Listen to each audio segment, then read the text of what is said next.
हमेशा याद रखना कि जनवरी सपने दिखाती है और दिसंबर आईना। ये इंसान भी क्या कमाल की चीज है। दौलत कमाने के लिए पहले सेहत खो देता है और फिर सेहत को बनाने के लिए अपनी दौलत खो देता है। जीता ऐसे है जैसे कभी मरेगा ही नहीं और फिर मरता ऐसे है जैसे अपने जीवन को कभी जिया ही नहीं। काश सड़कों की तरह जिंदगी के रास्तों पर भी लिखा होता कि आगे खतरनाक मोड़ है, जरा संभल के। किसी की संगत से यदि आपके विचार बदलने लगे तो समझ जाना कि वो कोई साधारण इंसान नहीं है। यदि ठोकरें खाकर भी कोई ना संभले तो ये मुसाफिरों का नसीब है, वरना पत्थरों ने तो अपना फर्ज निभा ही दिया था। याद रखिए कि इतना बदल जाना है कि लोग तरस जाए पहले जैसा देखने के लिए। पसंद उसे कीजिए जो आप में परिवर्तन लाए, वरना प्रभावित तो एक मदारी भी करता है। जब भी आप किसी के घर जाओ तो अपनी आंखों पर इतना कंट्रोल रखो कि आपको उसके घर का सिर्फ सत्कार दिखे, कोई कमियां नजर ना आए।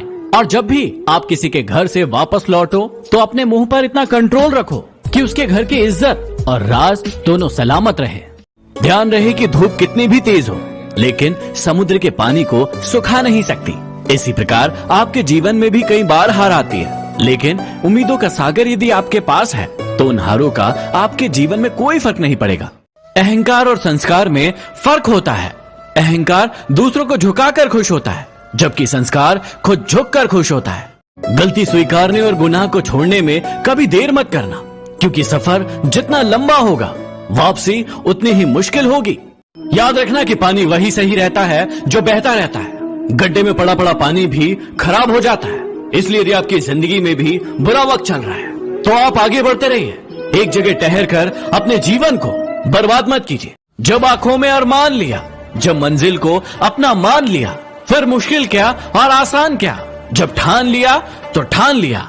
सिर्फ शब्दों से कभी भी किसी के वजूद की पहचान मत करना, क्योंकि कभी कभी लोग उतना कह नहीं पाते हैं जितना वो समझते हैं और महसूस करते हैं। इंसान की पहचान दो बातों से होती है। पहला उसका सब्र जब उसके पास कुछ भी नहीं था, और दूसरा उसका रवैया जब उसके पास सब कुछ था।